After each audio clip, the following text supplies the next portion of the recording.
I don't know if I can pick up all these books.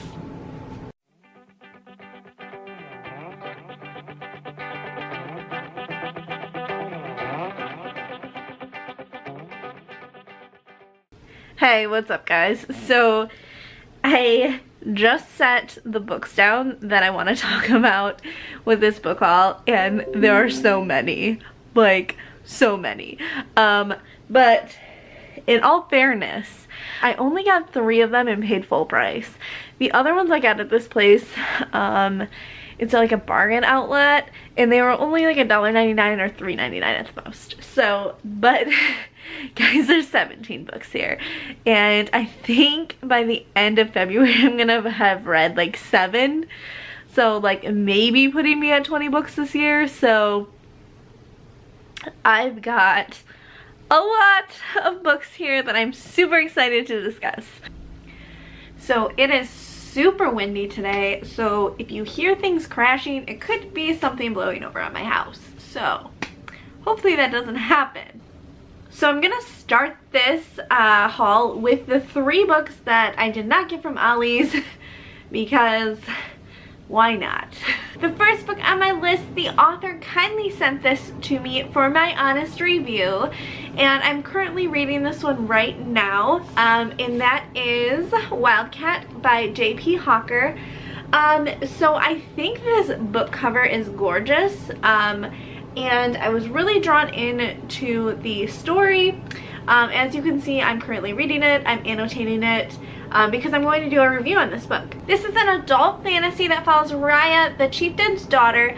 She's a badass warrior that cares deeply about her tribe and her family and will do anything to protect them. However, there are rival tribes that are acting up and causing some havoc in Raya's life. Now she has to make her choices based on her new marriage and her possible pregnancy, and also protecting those that she cares about.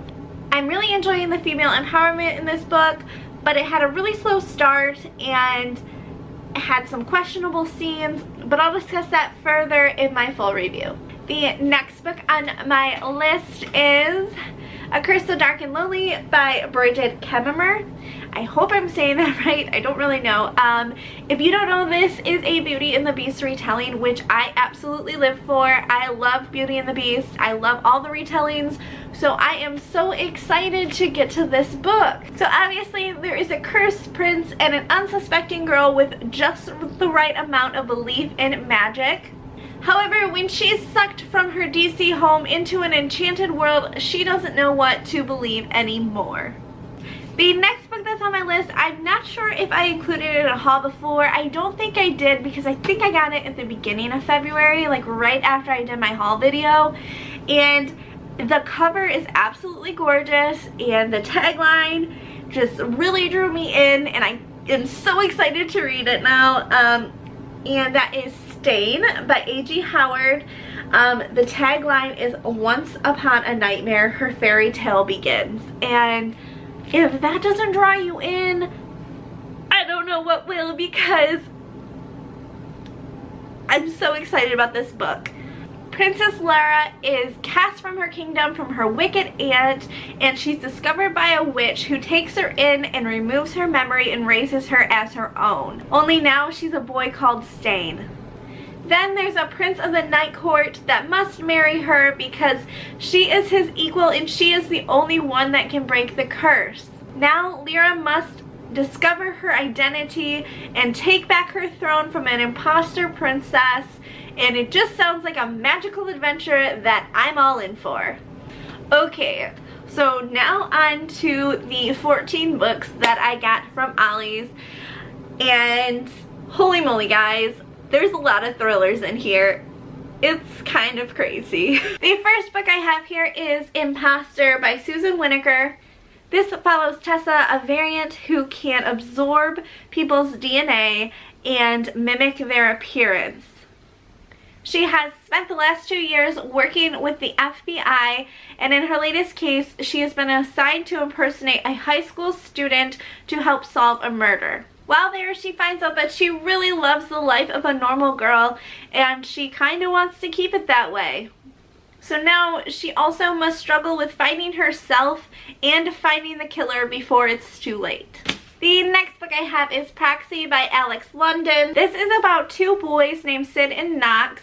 Sid is Knox's proxy, which means anything Knox does that's bad, Sid gets punished for. And basically the two boys realize that the system is unfair and they team up together to take it down. I'm all for a good takedown story. The next book on my list is The Book of Lies by Terry Terry. This is about two sisters who meet for the first time when they turn 17. They each grew up in very different lifestyles. One was pampered, the other one was punished, and they both know that there is this darkness inside them. This story is muddled with family secrets and a love for the same boy, and the sisters really just want to find out the truth. The Inevitable Victorian Thing by E.K. Johnston. Can we just take a moment and appreciate this cover because it is gorgeous. This book follows a princess who has one last summer of freedom before she has to go through her court's matchmaking procedure, and she is going to spend it in Toronto as a common girl. But there she meets a wealthy family, and there's balls and court politics and love, and they could very well change the course of history. The Number 7 by Jessica Lidd. Louisa receives a call on an old antique phone that's never been plugged in, and because of that and the message, she begins to question her own sanity. As she digs deeper into the message, she realizes her family secrets go all the way back into World War II, and she realizes that she has to bring those secrets to light before it's too late. We Were Liars by E. Lockhart. So this book is so intriguing with the shortest blurb possible, and it just made me want to know so much more, and yet I know nothing about it. So I'm just going to read it to you so that you can kind of feel how I feel right now.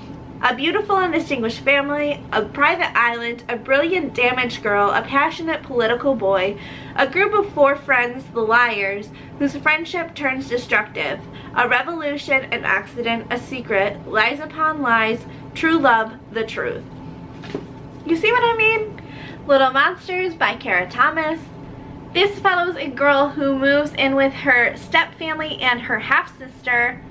Everything seems so great at first. She's making friends, she's enjoying her new family life, until she's not invited to the biggest party of the year, and it doesn't seem like an accident. But she doesn't get to ask why, because one of her friends goes missing, and now her new home doesn't feel so welcoming anymore. A Flame in the Mist by Renee Adia. I hope I'm saying that right. This book follows the daughter of a prominent samurai, and she's raised for one purpose only, to marry. She's sent to the palace to meet her betrothed, but on the way her caravan gets attacked and she's the only survivor. She disguises herself as a boy and hides in a nearby town, plotting her revenge against the clan that tried to kill her. When she infiltrates the clan, she realizes that she's appreciated and actually starts falling in love. Abandoned by Meg Cabot. This book is a dark Persephone retelling, and if you know me, I love my Greek mythology, so this book sounds so good. So she died in some sort of accident, but they were able to revive her. But now she can't get back to a normal life, especially since she never feels like she's alone. She kind of starts falling for him, and the only catch is he wants to take her back to the underworld. Sleeping Beauties by Stephen and Owen King. This is set in a small Appalachian town where the primary employer is a women's prison. Something happens when the women go to sleep and they become cocooned in this gauze, and if the film is violated or disturbed, then they become feral. However, there is one woman that seems to be immune to this, and the men break into 2 tribes. One tribe wants her dead because they think she's a demon, and the other tribe wants to save her because they want to study her. I have tried Stephen King books before, and none of them were able to keep my interest, so I'm really excited about this book because this one sounds super interesting. Right Behind You by Lisa Gardner. Charlotte is a 13-year-old girl whose brother killed their parents when they were younger to save both of them. She is now adopted by a new loving family who works for the FBI. One night they receive a call about a murder and they believe that Charlotte's brother could be involved. This leaves Charlotte with a lot of questions, including whether her brother is the hero or if he's actually a killer, and why on earth has he done it again. I've Got My Eyes on You by Mary Higgins Clark. This story follows the murder of an 18-year-old girl. Her older sister is determined to find the killer, and as you can probably guess, the more involved she gets into the case, the more danger she puts on her own life. So I actually read the first couple chapters of this book when I was making this list, and I am so excited about this one. It is so good already, and I'm only a couple chapters in, and I love thrillers because they're so quick and the chapters are so short. I can just keep reading and reading and reading and feel like I'm getting so far in the book. This is another book by Mary Higgins Clark, Every Breath You Take. This one follows a television producer as they investigate the murder of a widow who was pushed off of a museum rooftop. Last but not least, The Favorite Sister by Jessica Knoll, another gorgeous cover. This follows a pair of sisters who are cast onto a TV show that follows young, successful women entrepreneurs. Only one sister will leave the experience wealthy and the other one won't come out alive. So that is my February book haul. Like I said, there's a ton of thrillers and I would love your recommendation for any thrillers, preferably the younger age, YA to like 20 to 30-year-old characters. I would love them. So if you could leave those down below, that would be awesome. So that's all I got for you today. Thank you so much for stopping in. I post videos 1 to 2 times per week all about books and writing. So if that sounds good to you, I would love it if you would like, comment, and subscribe below. And we'll see you guys next time. Bye!